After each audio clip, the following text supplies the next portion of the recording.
একটা বিবৃতি দেখেছি অন্তর্বর্তী সরকারের প্রেস সচিবের একটি বক্তব্য যে 15 ফেব্রুয়ারির মধ্যে, মানে নির্বাচন ফেব্রুয়ারির বাইরে যাওয়ার আসলে সুযোগ নাই, বারংবার সরকারকে এটা ব্যক্ত করতে হচ্ছে।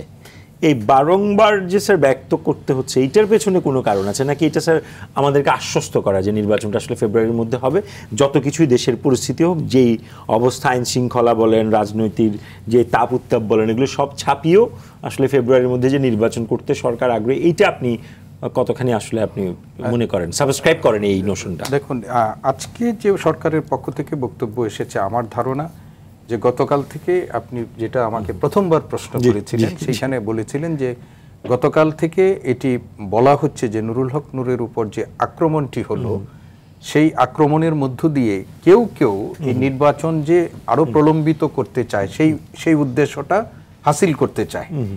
তো এটা নুরুল হক নূরের ঘটনা, এটা কালকে থেকে কিন্তু একটা কেউ কেউ এটা জোরে সোরে বলছে। তো এই অবস্থায় যেহেতু নির্বাচন কেন্দ্রিক এখনো আমাদের মধ্যে রোডম্যাপ যেটি ঘোষণা করা হয়েছে, রোডম্যাপের পরেও কিন্তু রাজনৈতিক দলগুলোর মধ্যে মিশ্র প্রতিক্রিয়া আছে এবং কেউ আশাবাদী, কেউ হতাশ।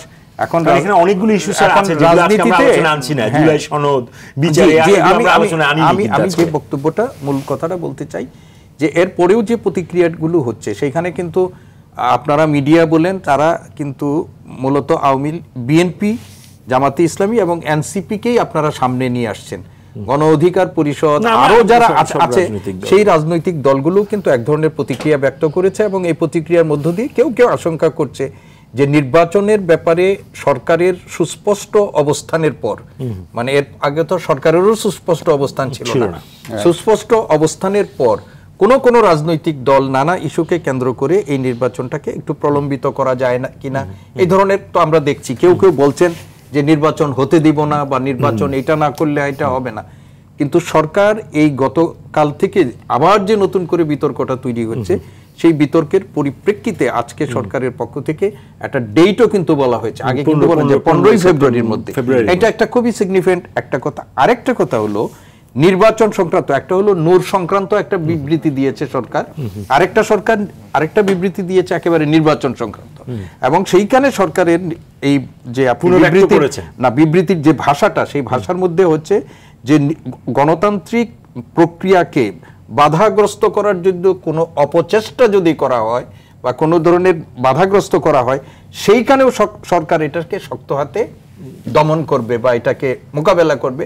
এই ধরনের এক্সাক্ট আমি ল্যাঙ্গুয়েজটা বলছি না, কিন্তু সেন্সটা যদি শক্ত আমরা করি, দমনের ঘটনা থেকেই তো গতকাল না এইটা শক্ত হাতে দমন না, কালকে যেটা হয়েছে এটাকে আমি আমি যদি এখন শক্ত হাতে কে ডিমার্কেট করবে না, এটা ডিমার্ক করবে শক্ত হাতে দমন করার। কালকে যেটা আমরা যেটা বলছিলাম যে যখন দুইটা দল আপনার পরস্পর মুখোমুখি হয়ে যদি সাংঘর্ষিক অবস্থা তৈরি হয়, না আমি সেইখানে আপনি শক্ত হাতে হন, কিন্তু কোন কারণ ছাড়াই কোন একটা অফিসের সামনে এটা উদ্দেশ্যমূলক, এটাকে আমরা সম্পূর্ণ প্রশ্ন। এই সেনাবাহিনী, এই পুলিশ নিয়ে আপনাকে কিন্তু নির্বাচনে যেতে হবে। জি, এই সেনাবাহিনীকে নিয়ে যেতে হবে এবং এই পুলিশকেই আমাদেরকে নিয়ে যেতে হবে। আপনি এই সেনাবাহিনীর মধ্যে যারা এই শেখ হাসিনার ফেসিবাদের শেষ মুহূর্তে যারা সঙ্গী হয় নাই, সেই সেনাবাহিনীও আছে। আবার কয়েকদিন আগে আমরা দেখেছি যে একজন মেজর গোপনে এসে প্রশিক্ষণ দেওয়া, সেই লোকও কিন্তু এখনো আছে। কিন্তু আমরা ওই সেনাবাহিনীকে আমরা দেখতে চাই, তাদের উপর আস্থা রাখতে চাই এবং একটু আগে রাশেদও সেটা বলেছেন যে আমরা তাদের উপরই আস্থা রাখতে চাই যারা ফেসিবাদের শেষ মুহূর্তে সহযাত্রী না হয়ে 90 সালের কথা আমাদের মনে পড়ে যে 3 তারিখে এরশাদের পতনের আগে 3 তারিখে সেনানিবাসে যখন সেনাবাহিনীর এরা বৈঠক করে তারা সিদ্ধান্ত নিয়ে, এইবারও কিন্তু তারা করেছে, তাদের উপর আমরা আস্থা রাখতে চাই। পুলিশ বাহিনী ডিমোরালাইজড, আমরা পুলিশ বাহিনীর অবস্থা কি আছে সেটা আমরা জানি, কিন্তু পুলিশ বাহিনীর সদস্যদের পরিস্থিতি থেকে শিক্ষা নিতে হবে, না নিলে তাদের অস্তিত্ব সংকটে পড়বে। আপনি দেখেন যে প্রথম ডিমোরালাইজ হয়ে আমরা 2 মাস 3 মাস 4 মাস কিন্তু মানুষ বলেছে যে একটা ট্রমার মধ্যে আছে, এই ট্রমা থেকে কিন্তু এখন কিন্তু আর এই ট্রমার দোহাই দিয়ে তুমি চলতে পারবা না। তুমি যদি সরকারের মানে তুমি একটা প্রজাতন্ত্রের কর্মচারী এবং প্রজাতন্ত্রের কর্মচারী হিসেবে প্রজাতন্ত্র পরিচালনার দায়িত্বভার যাদের যে সরকারের হাতে থাকে, সেই সরকারের ন্যায্য কাজটায় সহযোগিতা করা তোমার দায়িত্ব, সাংবিধানিক দায়িত্ব, এবং পুলিশকেও সেটা উপলব্ধি করতে হবে।